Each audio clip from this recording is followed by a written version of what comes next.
So this is our painting for tonight. The canvas I'm using is a 10 by 10 square canvas. So any canvas will work for this. A square is great, then it'll be easy to just translate it to your whichever size you have.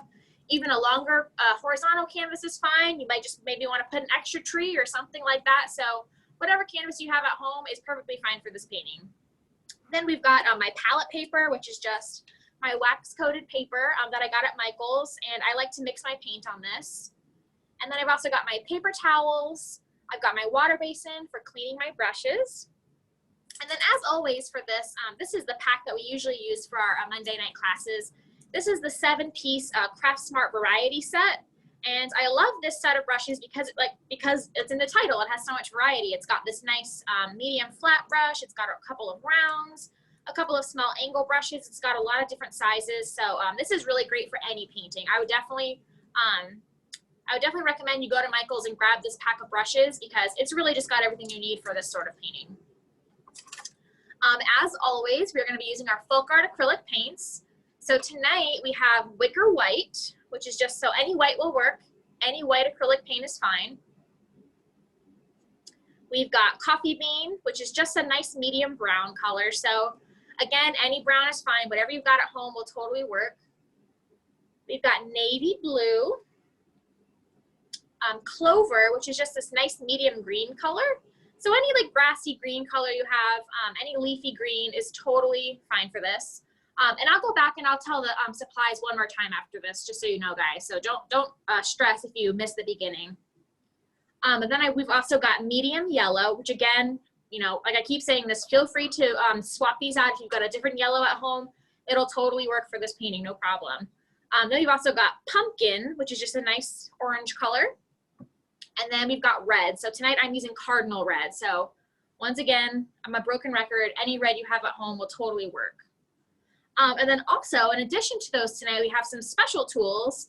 We are going to need some cotton swabs. So just plain old Q-tips or cotton swabs, whatever you like to call them, and some rubber bands. You're gonna need these for this painting tonight too. So some of you, if you've been joining us for all of our paintings with Michael's, you might have an idea of what we're gonna be doing with this. Some of you might be confused, so don't worry, we're gonna explain the whole thing.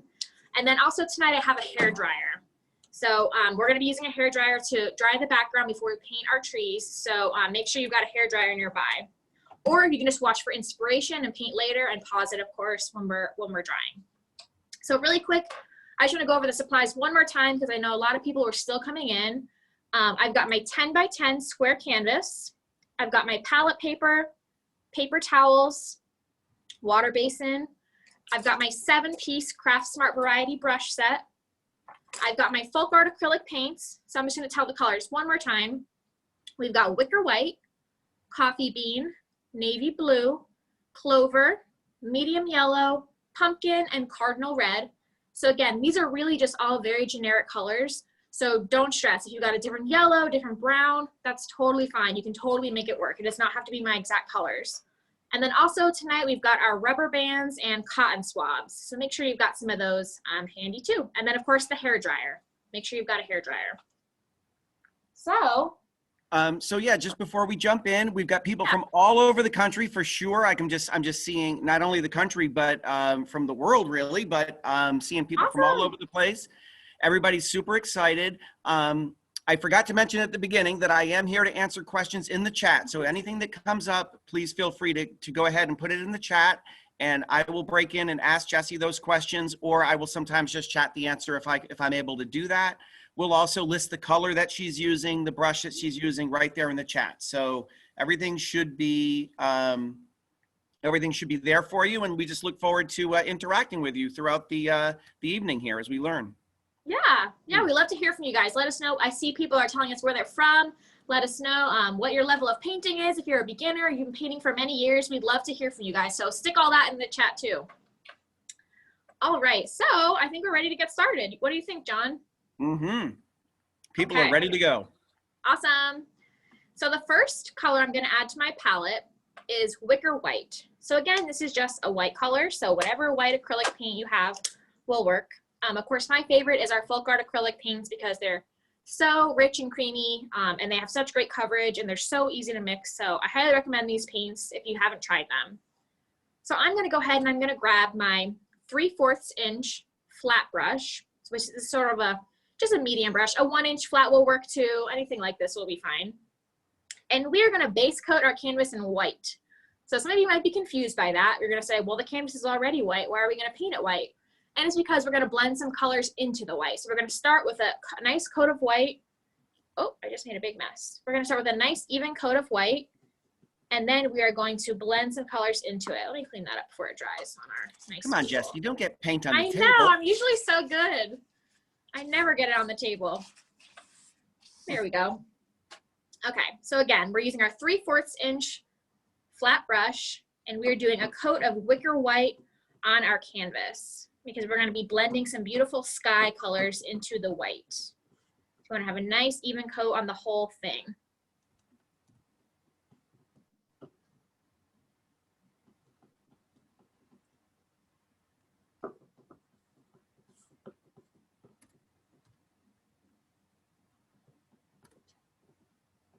And again, we're so glad you guys are joining us.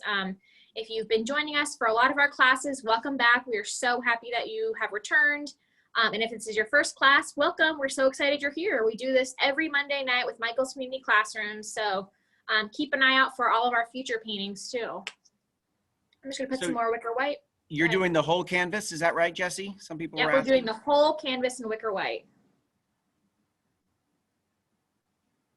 And again, if you're confused, it's because we're gonna blend some colors into it. Of course, the canvas is already white. Well, mine is anyway. But we're gonna blend some of our beautiful fall sky colors into this white.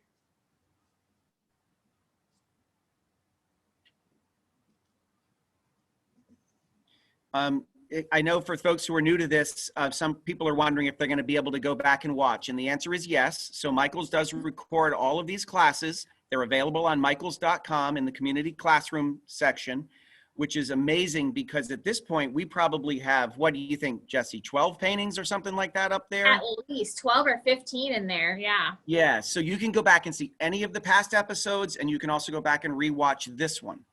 Yep. So if you don't have your supplies now, then just sort of hang out, enjoy, maybe ask some questions. And then as she gets started, you know, you can just sort of, you know, follow along and go back and then watch when you have the time to paint yourself. Yeah. Right. So people who are just joining, all she's done so far is base coated her whole canvas in white, in wicker white. You can see here, my canvas is nice and wet. It's hard to tell, of course, my canvas was white to start. But it's all wet with white paint. So now I'm going to go ahead and I'm going to put some of my navy blue onto my palette, just a little bit for now. Oop. And then I'm also going to put some of my medium yellow. So again, you can see I haven't cleaned my brush off. If you have, it's no big deal, but I haven't. I'm going to put a little bit of this medium yellow. Any yellow is fine. And you're going to do wet on the white, right, Jesse? Like the white can still be wet when you do this, or is yeah, we want the white to still be wet. Yep, okay. We don't want the white to be dry at this point. It's all wet. You can see how wet my paint is with the glare. Okay, so I'm going to dip my brush. You can see I still have white paint on it. This is still my 3/4 inch flat brush. I'm going to dip the corner of my brush into the navy blue, so you can see just a little bit there. And I'm going to start going back and forth at the top of the painting and blend this blue into the white that we've put down. So I'm going to go back and forth. And you can see we started with a dark navy blue, and now we're getting a much lighter blue, and that's because it's blending with the white that we've already put on our canvas. So we're getting sort of a nice, subtle blend of color. It kind of looks like a hazy fall sky. So again, we're going back and forth. And it's important when you're doing this, if you're doing any sort of ombre or gradient painting, you don't want to stop in the middle, because if you look, when I start stopping in the middle and starting in the middle, it starts to get choppy, and that's not what we're looking for. We want it to be nice and smooth. So it's important to finish your stroke, go all the way back and forth without stopping. And we're just going to continue blending that into the white. You can see how beautiful it blends because we have that wet white paint beneath it. So I'm going to grab a little bit more of my navy blue. And I'm going to keep blending it into that white. I'm just going back and forth to create this nice sky. And if you feel like your white has gotten a little dry, if it's starting to drag a little bit, You can even go ahead and grab some more white too and blend that in as well. Or you can go ahead and dip your brush in just the littlest bit of water, just a tiny bit. You don't want it to be super wet. So it should look a little something like this. Super simple. I've gone about halfway down, Jessie? Yeah, maybe halfway, maybe a little less than half. Yeah, about halfway probably. So just the blue, you can see I've left some white areas in there because I like the variation. I don't want it to be solid. You can see that's what a sky looks like a lot of the time. You know, you can see sort of the clouds and different variations of blue. So I'll give you guys a minute to do that. While people are catching up, John, I'm going to go ahead and get this notification off my screen. Oh, okay. Yes. We're running a skeleton crew here tonight. We normally have all kinds of people helping, but. Yep. All right. Much better. Now I can see my overhead. Okay. So your canvas should look a little something like this. You can see I have that nice subtle blue that blended in with the white. So now what we're going to do, keep doing the same thing. You can see I haven't cleaned my brush off yet. I'm going to pick up a little bit of the yellow, just like we did with the blue. You can see it's just a little bit on the corner of my brush there. And I'm going to blend that in beneath the blue. So I'm going to go right below where we stopped with the blue, and I'm going to blend in that yellow. Maybe that sort of, maybe it's like a sunset sort of, it's like a hazy sky. The bottom of our sky in the distance is very warm. And my paint's starting to dry a little towards the bottom because it's been a while since we base coated. So I'm going to dip it in just a little bit of water, and that just helps my brush to continue to glide because acrylic paint dries very quickly. And I'll do a little bit more. We're going to paint over most of the bottom, as you can see. It's going to be on these hills, so we don't really need to worry about this. We're pretty much good there, but I'm just going to continue it down while you guys are catching up.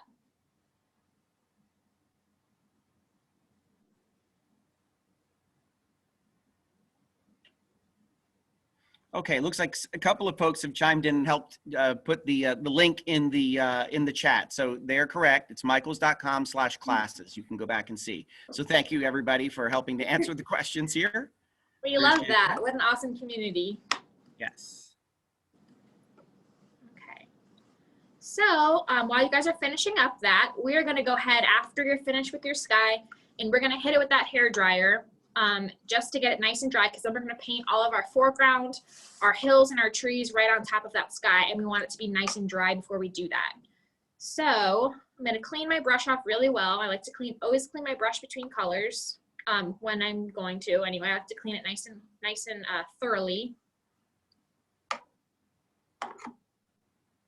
So a couple of people were asking about, again, just how much yellow did you use and how far down does it go? Maybe it's a little hard for people to see. I don't know. Yeah. Oh, sorry. It's a little bit subtle. So I'll hold it up there for you. So I dipped just the corner of my brush, the very just tiny bit of corner. Start with a little bit. You can always add more. Just add the tiniest little bit, and I just blended it into the white. So you can see it's super subtle. You don't want it to be like a bright yellow sky or anything, because that's not really what the sky usually looks like. In this sort of fall setting. We just want a nice little bit of warm at the bottom. Any other questions, John? No, I think that's good.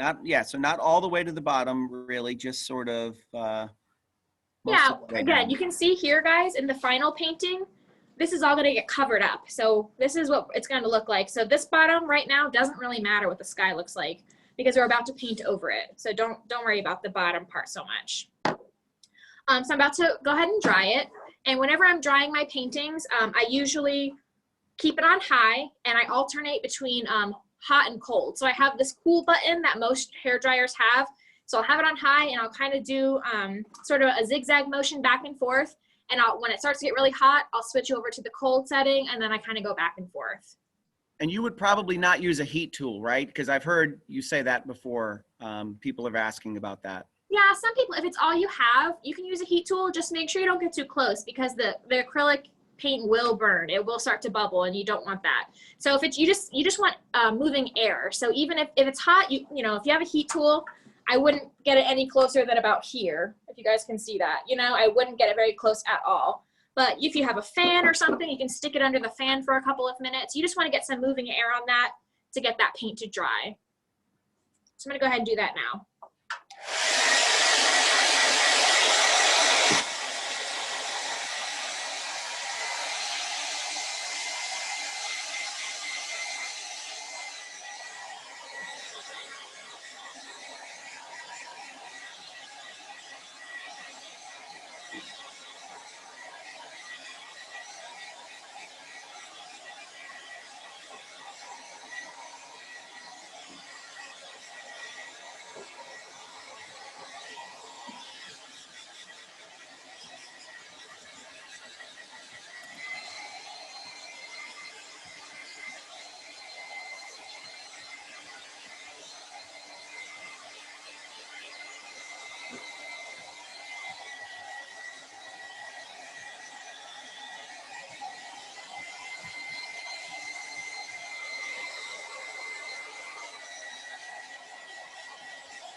All right. How's everybody doing? Any questions while I was drying? Nope, I think not. Some people were saying, what happens if they don't have enough? I know you said not to stop in the middle. What should I do if the brush runs out of paint in the middle? Go ahead and load your brush up with some more paint, maybe even grab a little bit more white and just go right back over that spot and don't stop in the middle, left to right. If you feel like your brush is drying out and it's starting to drag a little, you can just dip it in a little bit of water and that should help it to flow back and forth. There you go. Okay, cool. So we're gonna keep moving because we always like to try to keep these classes, you know, a little bit on time. We tend to go over, but we're gonna try to keep it to the right time. So we're gonna go ahead with our next step. So I'm gonna go ahead and I'm going to grab some of my Clover, which is just my green color. So this is just, like I said, a medium green or like a grassy green color. Anything like this is fine. If you've got a blue and a yellow, you can mix one part of each of those and you'll have a nice green color. And I'm going to grab my, let's go ahead and use the number 5 round brush. So you can see here, let's take a look at the brush I'm using. It's just a small round brush, kind of like a liner brush if you've got that at home. And I'm gonna dip it in some water because I want my paint to flow really well for this next step. I'm just gonna dip it in a little bit of water and I'm gonna pick up some of my green and we're gonna sort of draw in our hills here. So you can see in our painting, we've got these hills. So you've got one hill that's going, it's swooping and then it's going up and then we've got the other hill that's going in the opposite direction behind it. So we're gonna try to mimic that. You can make your hills however you want. If you want it to be a different shape than mine, that's totally fine. So I'm gonna start here. I'm about, I don't know, maybe 4 fingers from the bottom of my canvas. I'm gonna start about there. And I'm gonna go sort of straight and then I'm gonna swoop up. So here, I'll show you what I mean. Straight and then we're gonna sort of swoop up. Just really, we don't want it to be like, I'm gonna wet my brush a little because it's starting to drag. We don't want it to be very, you know, dramatic. We want a nice subtle hill. So this doesn't need to be perfect. We're gonna fill it in. We just wanna figure out where that hill is gonna be. You can make yours as high or as low as you'd like it to be. And then we're gonna do the hill behind it. And this one's gonna start a little bit higher and it's gonna come down into the middle. So you can see there. So the way we've drawn that, it looks like we've got this hill in the front and then this one's behind it. And again, that was the number 5 round brush. And I just added a little bit of water to my brush just to get it to flow really smoothly since it's a thin line. And I'm gonna go ahead and clean that off.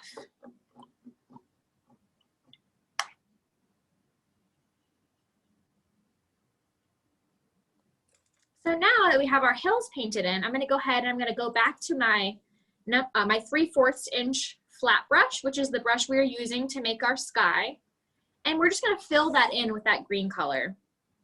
So I'm just gonna grab the Clover on my brush and I'm just gonna fill it in this hill. We want it to be all green on the bottom. I'm just gonna go right up to that line.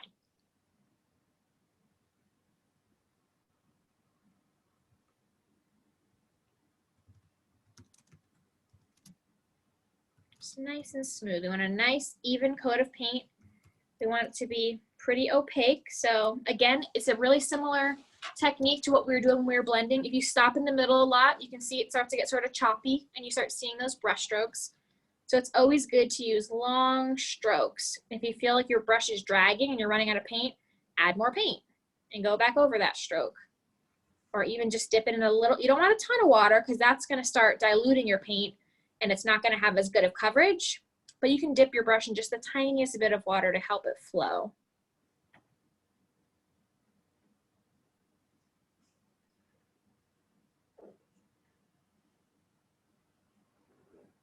And again, this is my 3/4 inch flat brush, and the color we're using is Clover. But again, any grassy green color is totally fine.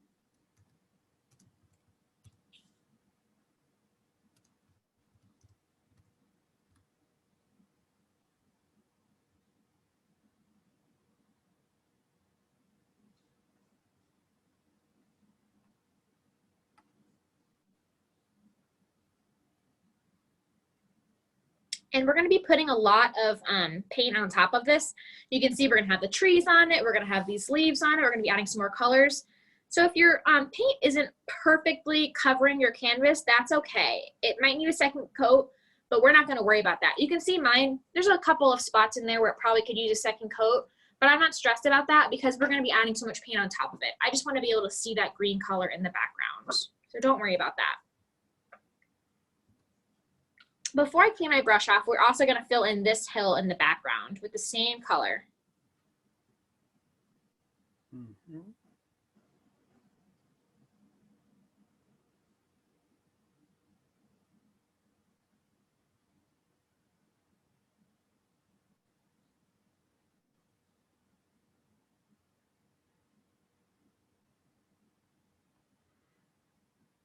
Everybody's commenting how fun it is and relaxing. Awesome. I'm glad you guys are joining us tonight. I'm glad you're getting a chance to relax. Jesse, the brush that you use, the number 5, does it literally say number 5 on it? That's a couple people, Yep, I guess, it are having says trouble 5 on identifying it. Yep, so this is a number, like I said, it's a number 5 round brush. It says 5 right there. That's the size of the brush. But again, it doesn't need to be this exact brush. If you've got a brush that says liner at home, or if it looks like this brush and it doesn't say 5, that's fine. You can see sort of how big it is compared to my hand. If it looks like this brush, you're good. It does not need to be the exact same number. Don't stress too much about that.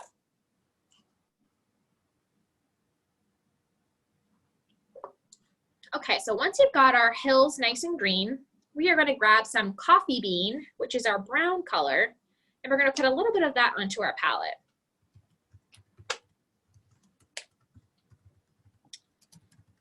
So I'm going to hang on to my 3/4 inch flat brush, which is the brush we were just using to paint our hills. And I haven't really cleaned it yet because I'm about to start blending some color into those hills. It's still got some green in it, and that's okay. And I'm going to pick up some of my coffee bean on my brush, and I'm going to draw back in that line. So you can see here, we drew our front hill, and then we drew the back hill, and we painted it green, so we kind of covered up where those two hills are separated. So now we kind of want to use the tip of our brush with coffee bean to paint in that line and just to remind ourselves of where those two hills are separated. So that's where our line was. So now we can see it again. And while we have this brush and while we have this brown, we're going to go ahead and we're going to start blending that brown into the back hill. So what might happen right now is that our green is very wet, and so we're going to be touching it very softly, because if you try to start painting it with a lot of pressure, you're going to pull that paint back off of your canvas, and that's because your coat underneath is wet. So we just want to paint it very softly and just blend it right in to the green that's on top. You can see it's even pulling up a little bit on my canvas. So we're just going to add more paint as that happens. You can even add a little bit more green if that helps.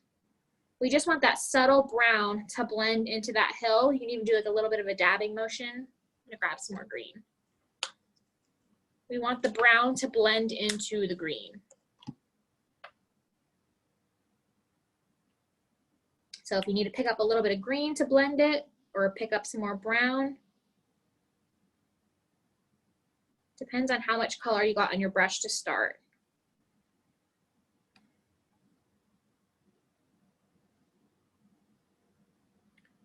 Okay, so yeah, we may have to let people catch up a little bit here because I think some folks are just falling a little behind, but we will do that. Okie doke. And generally speaking, guys, I know that, and a lot of you are asking, you know, I've heard Jesse say it all the time. If you don't have the exact green or you don't have this exact brown, that's fine. Just keep going with one that's pretty similar, because, you know, everybody's sky and grass and hills are going to be a little bit different shade anyway, like just like they would be in nature. So that's okay. Yep, exactly. Exactly. Mm-hmm. So we'll just give everybody, like John said, we'll give everybody a second to catch up. Yeah, so just go back, and because some folks are having trouble getting the green dry enough. Okay. Yeah. So if you're having the problem where your green is so wet that you just can't help but pull the paint up, you might want to go ahead and hit it with your hair dryer. It'll just keep that from happening. So just go ahead and dry this green, and you can just blend the brown into it and then add more green as you need. And that will keep the raw canvas from showing through because that paint beneath it will be dry. So if that's a problem here, I'll go ahead and do that too. Let's go ahead and everybody, once you finish painting your green hills, we're gonna go ahead and dry it.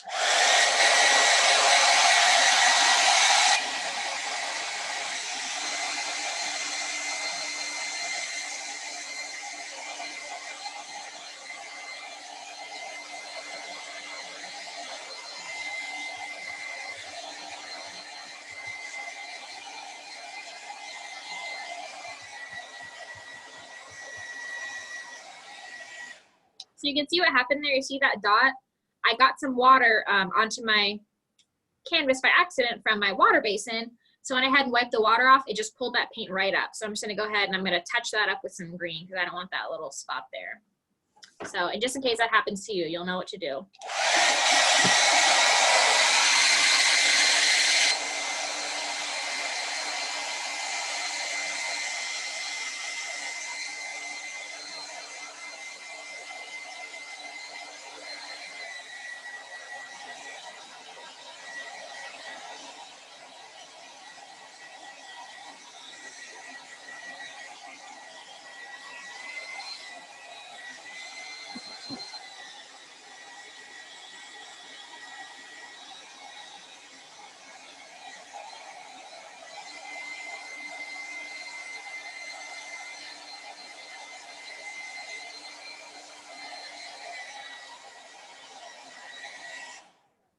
Okay, how's everybody doing? Yeah, so just people getting a little behind on. Can you give us a close up again, exactly where you sort of drew your brown line in and how high the brown goes up on the back hill? Okay, so I drew the brown line in where we had that original line for our front hill. And the reason I drew that brown line is to separate those so I could see where the hills separated, because otherwise it just looks like one big lumpy hill. We want it to look like two rolling hills, one in the back and then one in the front. So once I painted that brown line in, all I did was I blended it up with the green. So really it doesn't matter how high the brown goes, you just want it to be blended. So however long it takes you to blend it in nicely with the green is how high it should go. Perfect. Does that make sense? Yeah. Okay, cool. So don't stress about the blending of the brown because we're just trying to make, you know what, okay, if it's even more, if this is too stressful, I totally get it. Because sometimes it really is hard if you're a beginner to blend paint on your canvas, and I completely understand that. So if you're feeling stressed out about the blending of the brown, this is what you should do. Go ahead on your palette, I still have the same brush, grab some Clover. So 1 part Clover and 1 part brown, and go ahead and mix those on your palette. So this might make it a little bit simpler for you guys. So now I have this like dark brownish green color. It's like an army green. And so go ahead and paint that onto the back hill, and that will help to separate the two hills without having to blend it on your canvas.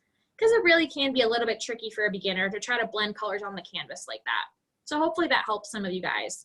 There you go, that's a great tip. I grabbed some of my Clover green, 1 part Clover green and 1 part brown, and I mix them on my palette and then just paint the back hill with this color. This is like a nice army green now. You won't have to worry about blending. Just paint that back hill with that color. So hopefully that will be simpler for you guys.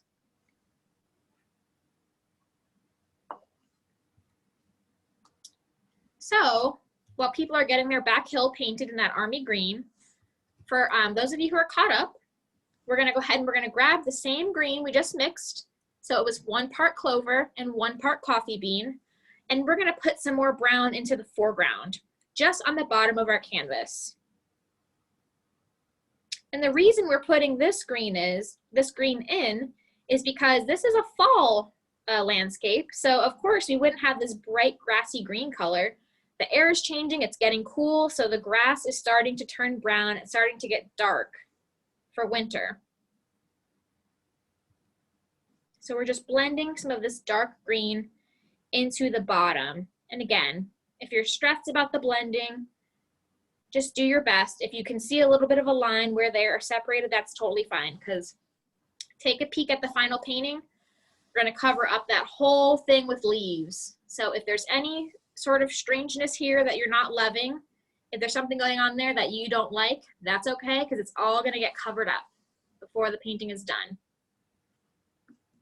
That's what some people call happy accidents.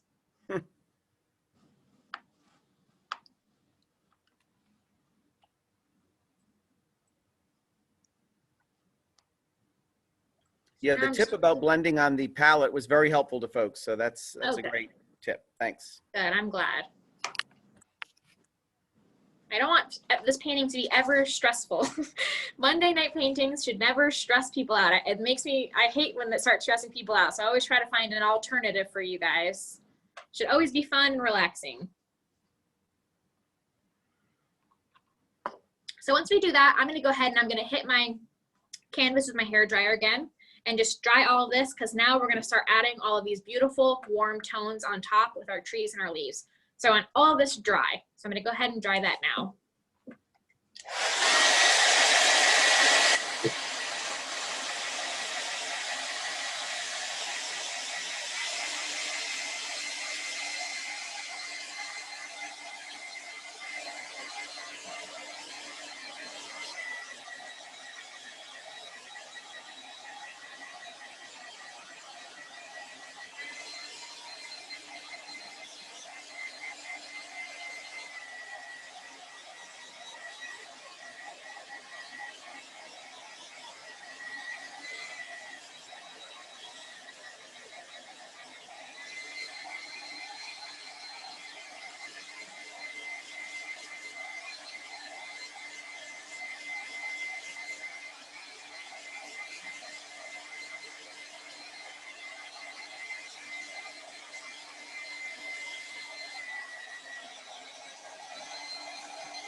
So a good trick to tell if your paint is still wet, I can see up here, it feels like it's dry. Down here, it's still a little bit shiny and it feels cool to the touch. So that means that it's still wet. So I want to keep drying it.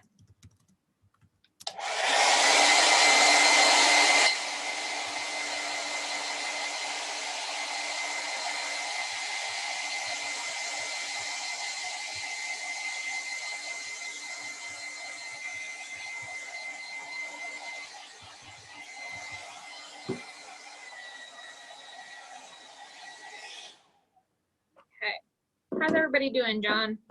I think we're doing okay. That sounds promising. Yeah, everybody seems to be, everyone's painting along. I can see them doing it. So, okay, awesome. Yep, I think people are ready to go. Okay, cool. All right, so we've got our sky painted in, we've got our hills painted in, and we've dried everything. So we are going to start painting our trees. So this is the fun part. This is the best part to me. So I'm going to start by grabbing my number 5 round brush. So this is the round brush that we used earlier that a lot of you guys were asking about. So mine is a number 5 size. So that's the size of the brush, but it doesn't need to be this exact one. This is just, if it looks similar to this, if you think that it looks like mine, then go for it. It's perfect.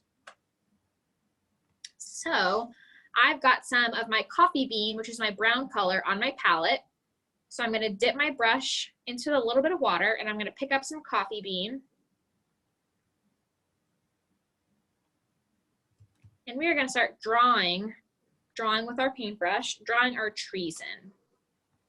So I'm going to sort of mimic what we've got going on here, but it does not need to be the exact same as mine. If you want to do more trees or less trees, or maybe if you have a longer canvas, if you're using a rectangular canvas, you might want to put some more trees, but I'm going to try to mimic what the original painting had.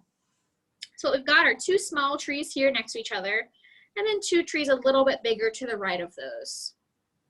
So to do that, if you are scared of drawing straight lines, which I totally get if you're a beginner, you can just grab a piece of paper to help you guide your hand for the lines.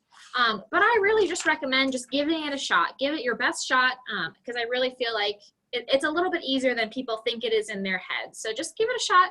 If it gets, if your line is a little bit crooked or you just really hate the way it went on, go ahead, and as long as your painting is dry underneath, grab a wet paper towel and just wipe it off. So if you feel like your lines got a little wonky, if you're really unhappy with them, make sure your painting is dry underneath and just wipe it off with a wet paper towel. Or like I said, if you feel like you need to draw it in with a pencil or something that makes you more comfortable, then by all means do that. But I'm just gonna go ahead and I'm gonna paint them in with my hand. So we've got one that's kind of right here, just a little tree, so I'm gonna paint him in. So I'm just gonna start with a line. I'm just gonna sort of place my trees and see where they're gonna be. So all I do is just one line. And then a little bit larger one to the right. So I'll just, again, just painting one line. We're not painting any details yet. We're just sort of placing them. And then a larger one right here. And then another one to the right of that one. So I've got my 4 trees here. And again, feel free to do more or less.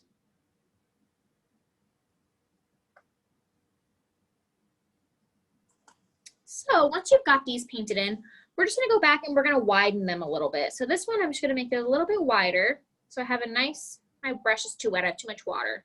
So I'm gonna go ahead and get some of that water out and pick up some more paint.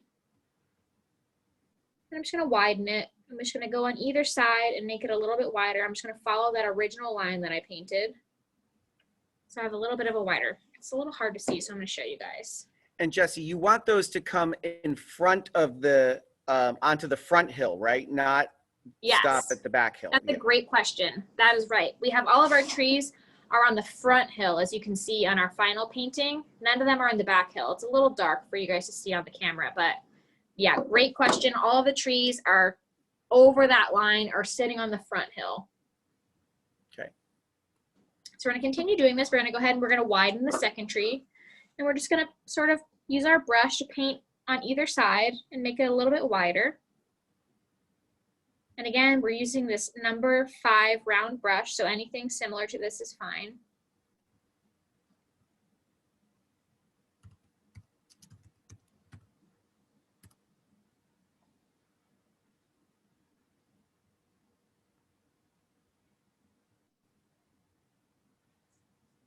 And then we're gonna keep going down. This one's gonna be even a little bit wider. This one's gonna be about a ½ inch wide. This is kind of our biggest tree in the painting. You can see I'm just widening that same line that we painted to start. And then same for the last one.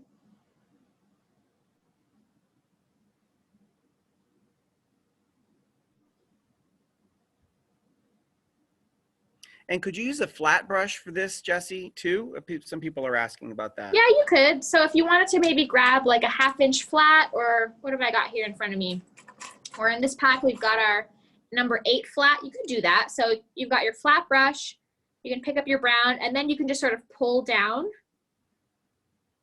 You can definitely do that. For some people, that's easier, and for some people, that's harder, because it's a little less forgiving, because if you just have one line, so you kind of go crooked or your hand jerked a little, then you've got a crooked tree. But if that feels easier to you, absolutely. You can totally use a flat brush for this part. Okay. I like to use that thin brush because I can kind of build it out a little and like work my way into the shape. But this works too. And somebody was asking about using like a pouncer or a spouncer for the grass, I guess, to try and get some texture. Yeah, if you want to put some texture in the green grass, that's fine. All of this right here, all of the fallen leaves, we're going to paint those in afterwards. But if you want to have a little bit of texture in your green, yeah, that's a great idea. Why not? Well, that's true. A lot of that is getting covered up, so. Yeah, a lot of it, right. A lot of it's going to be covered up by the time we're finished. So.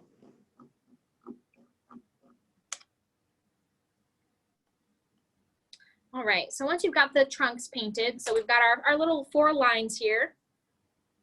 I'm going to continue with my number 5 round brush. So again, it's just sort of a medium to small round brush. And I'm going to put some more coffee bean on my palette.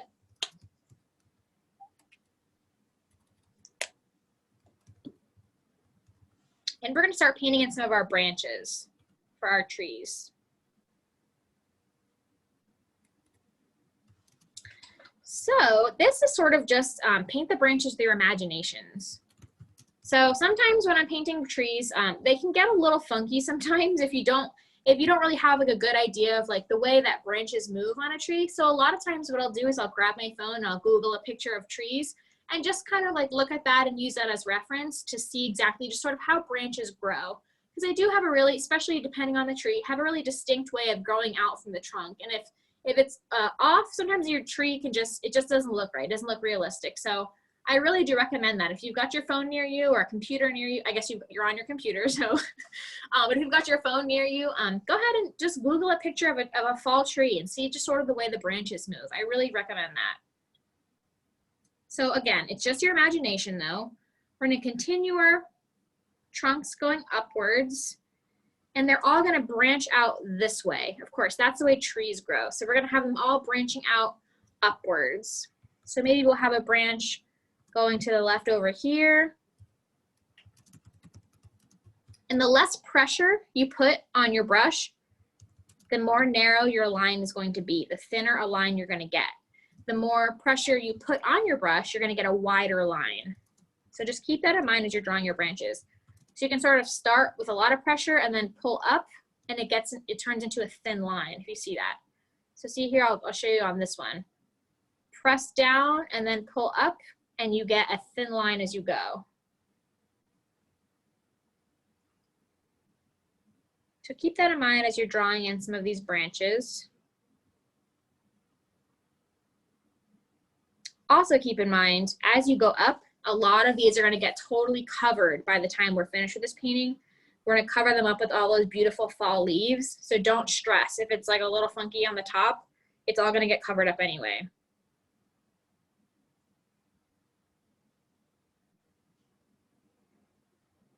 And again, whenever you're painting thin lines and you have this like really thick, creamy paint, sometimes it can drag a little.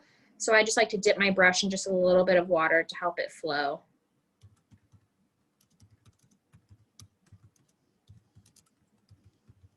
You can have some smaller branches coming off the branches that you drew.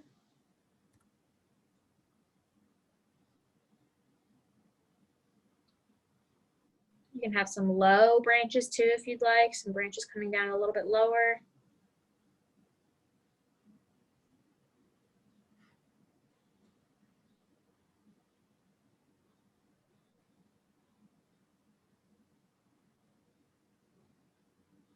Everyone's loving these trees, Jesse, and the tips, because Okay. I think that those are intimidating to people. So they are happy to see how you're doing this. Well, good. I'm glad. I honestly have always had trouble drawing branches. I'm just never happy with the way they turn out. I see other people's paintings of trees and I'm like, wow, those branches, just the way they've got them moving and the directions they're going, it looks so realistic. And I really like very often look at mine and I'm like, mine looks so funky. This is not how trees look. For some reason, I just have a lot of trouble getting them right. So that's why I always like to look at a real tree for reference. So I can get it spot on the exact way that a tree actually grows. Mm-hmm. It really helps a lot. Yep. When I was in painting school, go ahead. Oh yeah, I was gonna say, I know a bunch of you folks in the chat have been saying that you may just, you might want to stop at this point and watch and then go back and paint later. And that's absolutely fine. I mean, that's one of the things that I hear Jesse recommend all the time is that you just watch and learn, and then you can go back and paint at your own pace. That's one of the great things about these classes is that they're available on demand. Yep. And I do apologize if it goes a little fast for some, but it is because, you know, this painting class is supposed to be about an hour and we usually go over that. So we don't want to go too far over it any more than we need to. So it is a little bit quick, but like John said, I think it's a great idea to watch and get inspired and ask questions as I'm painting. So then later on, you can go back and watch it again, and you have all of that firsthand knowledge and firsthand experience to paint your painting.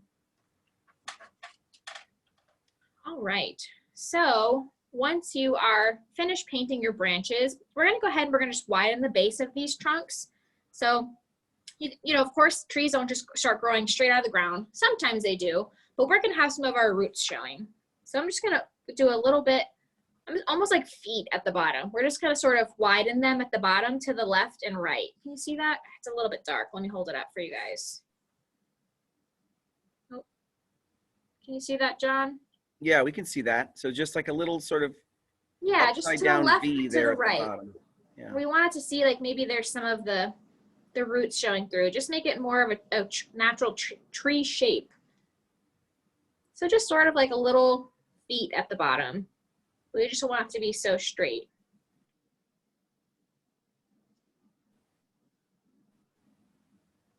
Gotcha. Okay.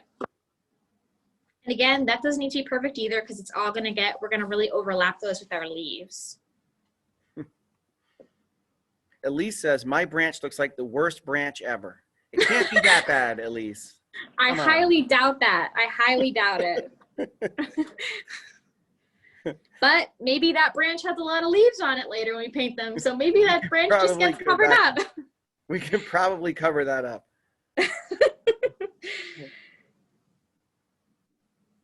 All right. Okay. I'm going to go ahead and clean my brush off. And we're going to add just a little bit of dimension to these trees so they don't look just so flat. You can see here they have a little bit of dimension in our final painting. And the way we're going to do that is we are going to mix 1 part coffee bean and 1 part navy blue. So we're going to mix those up. And mine's looking still really blue, so I'm going to add some more coffee bean. I usually start with 1 part of each color, and then I kind of add in as I see fit. So I just want to keep adding brown in until it looks a little less blue.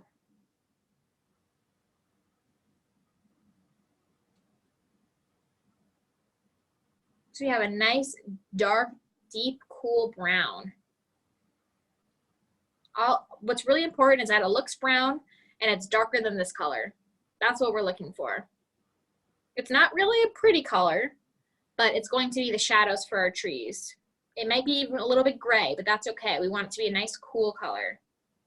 Just as long as it still looks a little bit brown to you. So all we're going to do with this color is we are going to paint a line on the right side of each tree. So in our painting, we're pretending the sun is coming from the left side, which means that all of our shadows would be on the right side of our trees. So all we're going to do is we're going to paint over our trunks, and we're going to paint a nice shadow on the left side. Oh, it's a little bit dark, guys. I'm sorry. I wish you could see a little bit better. So we're just painting shadows on the right side of our trunks, just to make it look like it's got a nice little shadow to give it some dimension and detail. And is it on all the branches or just the trunks?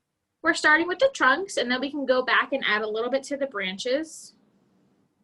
We're just starting with the trunks for now. There we go.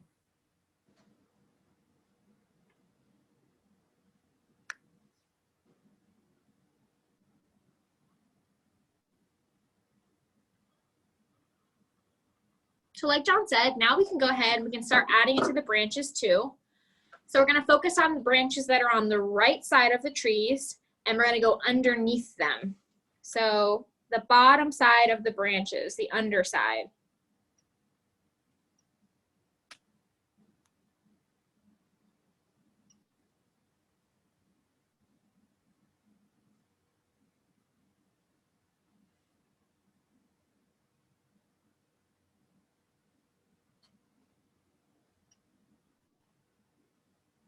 And again, don't forget that a lot of the tops of these trees is going to be covered by our leaves. So don't spend a ton of time on these parts up here because they are going to get covered up anyway.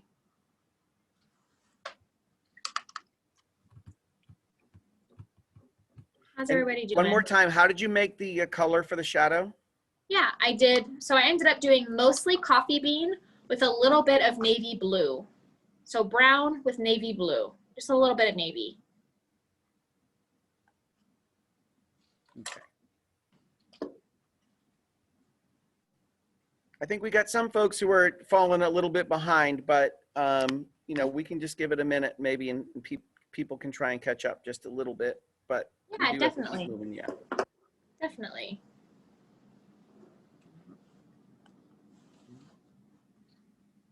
Give everybody just a minute or two before we start really on our last step. So we're coming up on the end. I know it looks kind of empty. You might be thinking, how on earth are we going to make it look like this with one step? But once you paint all those beautiful fall colored leaves on them, that's really the final step, and that really just pulls this whole painting together. It goes quickly.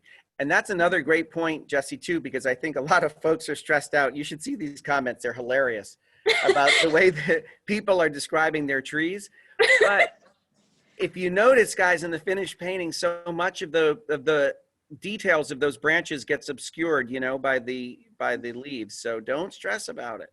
Yep, a lot of it is covered up. So again, I'm sure your branches don't look nearly as bad as you think they do. I'm positive of it. But if you're really feeling that stressed about it, then don't worry, because it is going to get covered up. You can put as many leaves as you want. Okay, so I'm going to go ahead, and while we're waiting, I'm just going to hit mine with a hairdryer. Yeah.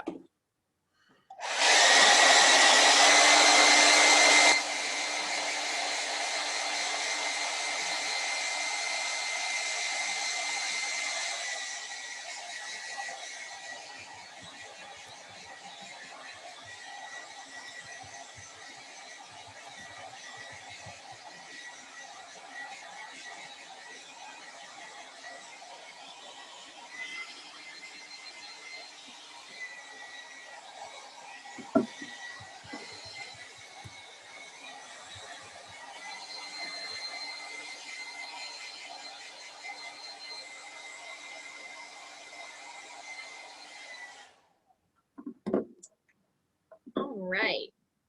How are we doing, guys? I think we're doing okay. Can you hold up the finished painting up real close so people can get a good look at what they're going to be doing? Because yep, yeah, this is what the final one's going to look like. In just a few minutes, your painting's going to look like this. So a lot of those details are going to get lost. Yep. And if you want to, I hate to say this, but if you want to, your leaves can go even further down if you want to cover up some of those branches. So don't stress about it, truly. You can turn it into a shrub rather than a tree.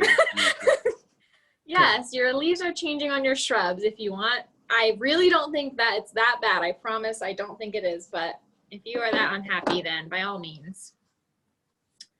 All right, guys. So for our final step, we are going to be using our cotton swabs and rubber bands that I mentioned in the beginning. So to get these ready, if you joined us for our cherry blossom tree a few weeks ago, you probably already know this technique. It's just a really fun way to paint leaves and foliage, and it's just a really loose way. I personally have trouble painting really loosely with a brush. It's just not the way that I paint, and so this is a really fun way to just sort of paint in those leaves without feeling like you need to paint every single leaf on your painting. So here we go. I've got my Q-tips here, my little cotton swabs. I'm going to grab about 5 of them, and I'm going to bind them together in the middle with a rubber band. So just pretty tight, just enough so they don't fall apart. It doesn't need to be like, you know, crazy tight or anything, but just enough so that they're not going to go anywhere. So I've got this little bundle of cotton swabs here. So you want to make sure, after you're done bundling this, you want to make sure that you see how they're kind of all, here, I'm trying to see if I can show you guys a little better. I'm going to hold it up to this dark part of my painting. You see how they're kind of all different heights? We want to make sure they're flat on the side. So here, I'm going to make sure they're nice and flat, because we're going to use this as a stamp. You see that, how it's nice and flat, and when I touch it to my finger, I'm touching every single cotton swab. You don't want any to be lower or higher than any others, because you want to make sure you get the imprint of every one of those cotton swabs in your bundle. So make sure that they're nice and flat. And you might want to do a couple of them. I just have 3 here just in case I need more. So I've got 3 bundled here. And I'm gonna start adding my, my colors for my fall leaves to my palette. So first I'm gonna put a little bit of Cardinal red. And you can see I got new palette paper just because my other one was getting kind of full. So I've got it right here next to me. I always like to hang on to it in case I need those colors again. But I got a fresh one because this part gets a little bit messy. I've got my Cardinal red. I've got my pumpkin, my orange color, and I've got my medium yellow.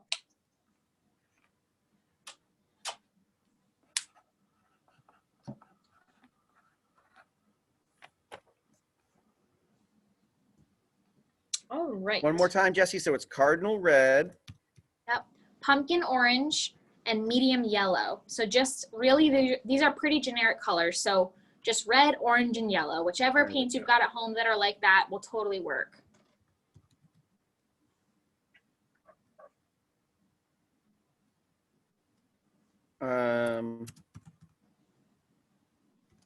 Did we lose the overhead? I don't think so. Okay. Looks like we did. Oops. Well, I'm gonna paint this way then. Okay. Let me go see if I can run in there and help you. I wonder if it died. I don't know. It's okay. We can do it this way. All right. So this is the way. Okay. I'm gonna move this out of the way.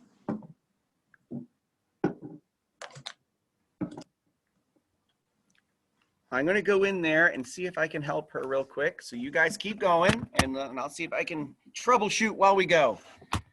Okay, live we'll give you theater this as here, a folks. chance for you guys to catch up. So go There ahead. we I'll hold go. the painting up here so you guys can see while John tries to fix my overhead camera. That'll give us a good opportunity to catch up. And Jesse, so why don't you tell them while I'm on my way in there about our Let's Paint with Plaid group on Facebook? Because I'd love to tell them about that. There you go. We've got an awesome, we have an entire Let's Paint program at Plaid. So we've got tons of classes, all kinds of great content. But the best part is we have our Let's Paint with Plaid Facebook group, where we've got a whole community of painters. We've got beginner painters. We've got people who've been painting for many years who all post on that group and comment and share and like each other's paintings. They give advice and they give, feedback and that sort of thing. Lots of encouragement too, which is great. I'm on that Facebook group. I always like to comment on the paintings. I sometimes post my own paintings. We've got Andy Jones, who is a super awesome painter. He's sort of our expert painter here. We've got Donna Dewberry, Priscilla Hauser, which they're both just legends in the decorative painting community. They're on those Facebook group too. So it's not a place to be intimidated. It's a place to go to learn and to see other people's art and to share your own art and get feedback. So I highly, highly recommend you guys join that group. And please share your fall paintings. I would love, love, love to see your fall trees paintings on that group. So again, it's Let's Paint with Plaid on Facebook. And we've already got, a lot of you might have already joined. We've got a ton of new members through these classes. So make sure you go check that out tonight or tomorrow morning and post your painting. You can even tag me, but I like to go through the next day and see them anyway. But it's an awesome, awesome group, and it's a really great tool, especially if you're learning to paint. I highly recommend it. Okay, I think we're almost there. Hang on, guys. This is the first time we've had technical difficulties. I'm kind of impressed. We've done this. We've done Michael's community classrooms probably 20 times. Is that a thing? Can we see it? Is it back? Don? I don't know. You can see it, but it's on portrait mode. All right, hang on. Okay. Well, that's good. It's back. What happened? Why'd it go out? I don't know. There we go. It's upside down. It's upside down. All right. Almost there, guys. Usually we do all this mess before you guys get on, so you're lucky. Is You've it never still upside down? It is still upside Still down. Just upside turn it down. around. Yeah. It's sideways now, John. So again, just take this as a chance to catch up. We've got our, you're making people seasick. We've got our shadows on our trees. It's upside down. Just turn it so slowly around. Yeah.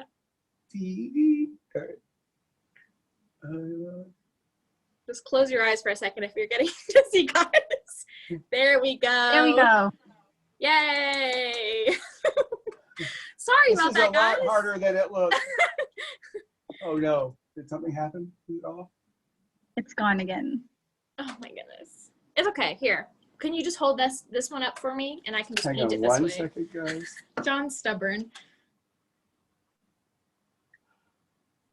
All right, what do you want me to do? Just here. Hold the camera up nice and close to the painting while I paint this way. I don't mind whatsoever. This is the way I was taught to paint and we're going back to my roots. I do it old school style. All right. All right, guys, so we can spotlight the front view maybe.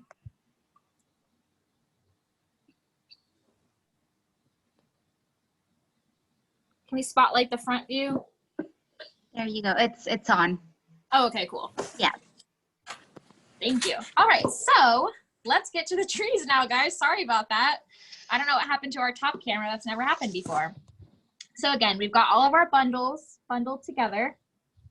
And I've got my palette here, and I've got my red, orange, and yellow. And we are going to start by painting our red. So again, I'm going to make sure that all of my Q-tips are nice and flat. I can touch them all with my finger at one time, so they're nice and flush with each other.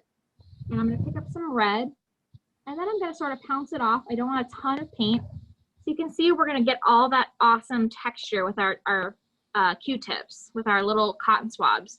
So if you got a piece of paper, like a napkin nearby, you can sort of practice, get a feel of how the cotton swabs sort of stamp and how they sort of mark before you start painting it onto your canvas. So we're going to paint all of our red at the top. We're going to sort of do a gradient of color. Red's going to be at the top, and then the middle is all going to be the oranges, and then the bottom is going to be all of our beautiful yellow golds. So to do that, I'm going to start painting towards the top of each of the trees.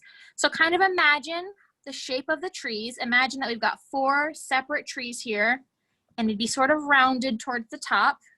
And I'm sort of moving it around. I don't want to go stamp in the same way each time because you'll be able to see that impression, and it'll all look like a little army, like little soldiers. And you want it to be really organic, and we want them to all look really different, just like leaves would be in a tree. So I'm going to go up here. Again, we're remembering that we're going to be adding our orange and our yellow to the bottoms of these, and that's why we're kind of floating them up in the air here.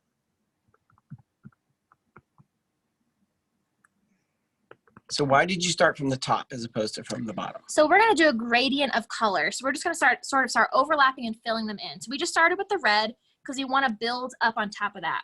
After the red, we're going to overlap it with the orange, and then after the orange, we're going to overlap it with the yellow. And again, we don't want to forget about this little tree right here.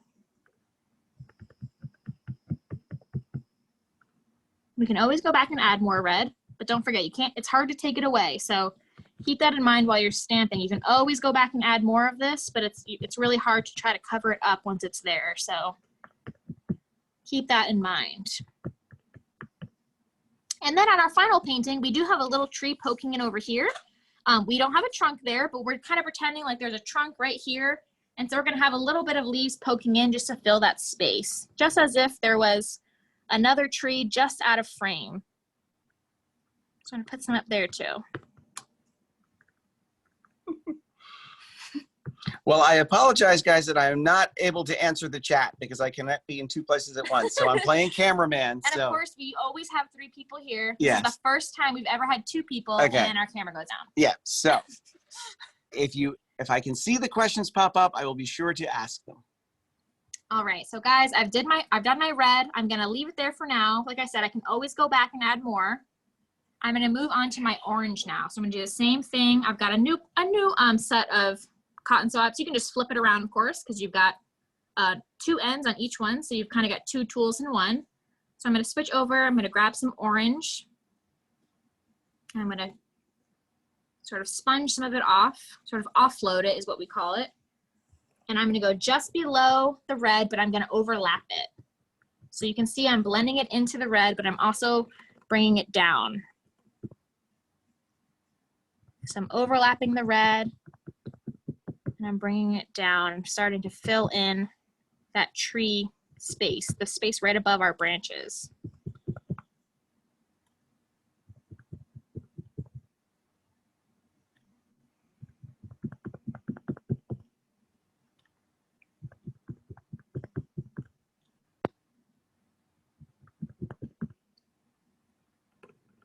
Hopefully everybody can see this okay.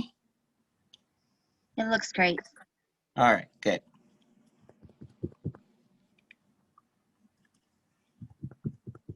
And you can blend it into the red as much as you want. I really like the way the colors look blended together. It just looks more realistic to me, like real fall leaves. So I like to do a lot of overlapping. And again, don't forget, we're gonna pull it down. We're gonna start covering up some of those branches.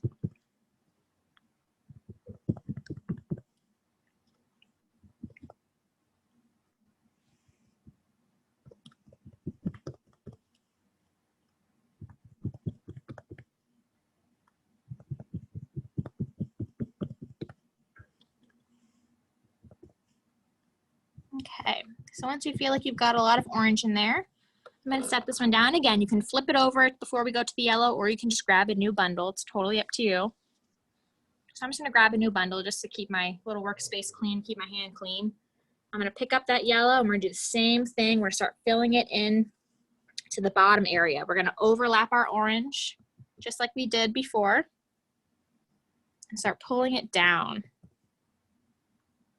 And we're really going to start overlapping these branches now. So now is your chance, if you hated your branches, to start covering them up. You can pull it down as far as you'd like. Worst branch ever. I highly doubt it. So again, we're overlapping our orange and we're covering up our branches to make our trees look nice and full.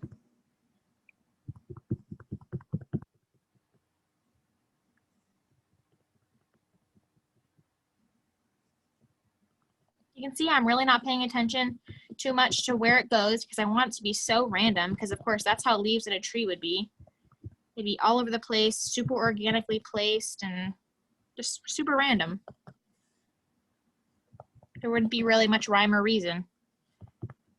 Okay, so it's a lot of yellow, so I'm going to go back and I'm going to blend it up again with some more orange and then some more red again. And I'm just going to keep blending those colors together because I love the way that looks. But you're keeping the same bundle of Q-tips with each color. I am, yeah. And again, if you mix up the Q-tips, if you start dipping in new colors, it really won't be that much of a mess because we're doing so much blending anyway. But I'm using a different bundle of Q-tips for each color. Just because why not? I'm going to go ahead and grab my red bundle and blend in those again. Just really want it to be beautiful blending of color. And you can see we're starting to get that gradient, the dark reds all the way down to the light yellows. I just love the way that looks. Okay.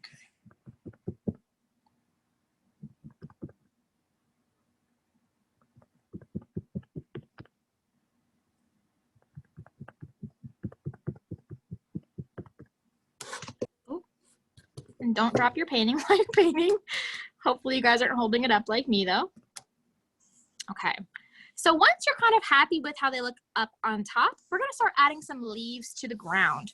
Because of course, if this were a real fall landscape and the leaves were already these beautiful warm colors, they would not all still be in the tree. There'd be a lot that had fallen around the base of these trees. So for those, it can be a little bit more random. There's not gonna be so much of a gradient because all these beautiful leaves have just fallen and hit the floor and they're all mixed up. So we're gonna follow around first where the base of our trees are. That's where we're gonna start putting some of our first leaves. I'm gonna start with yellow. And they're gonna kind of go very much left to right. They're not gonna be up and down much. They're just gonna be sort of on the same plane as all of these trees, as the trunks, I guess I should say. And I'm overlapping my trunks a little bit. Just try to think of what a pile of leaves would look like between the below these trees.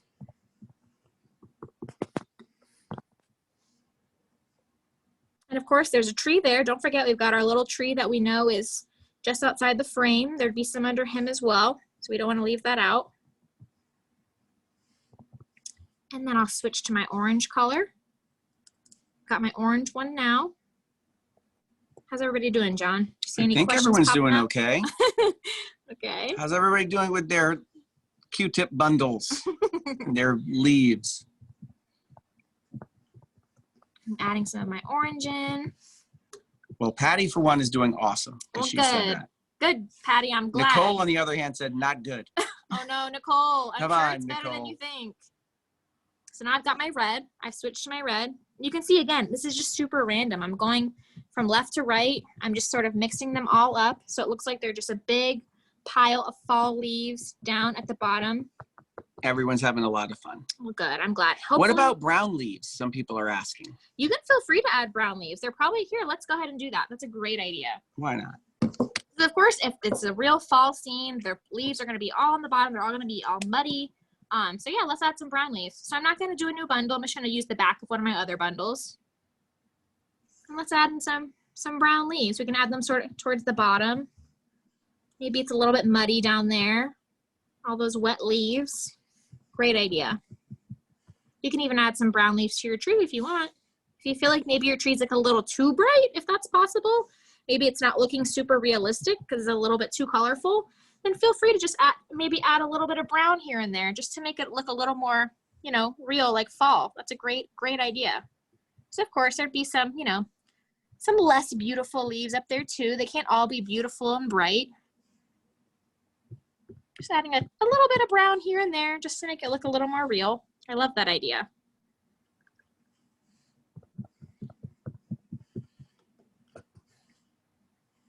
And pull the brown leaves down a little bit. Mm-hmm. And some green leaves probably too, for that matter. Yeah, you could add green leaves. You probably wouldn't see them super well on top of the green grass, but you could totally add some green leaves to your tree. Maybe some of your leaves haven't turned yet. There you go. Definitely. I love that idea. Super creative. All right, guys. So once you feel like you're finished, once you feel like you're super happy with your leaves and you feel like it looks like the fall scene that you're happy with, then you're done with your painting. So thanks so much for joining us, guys. I really hope to see you on the Let's Paint with Plaid Facebook group.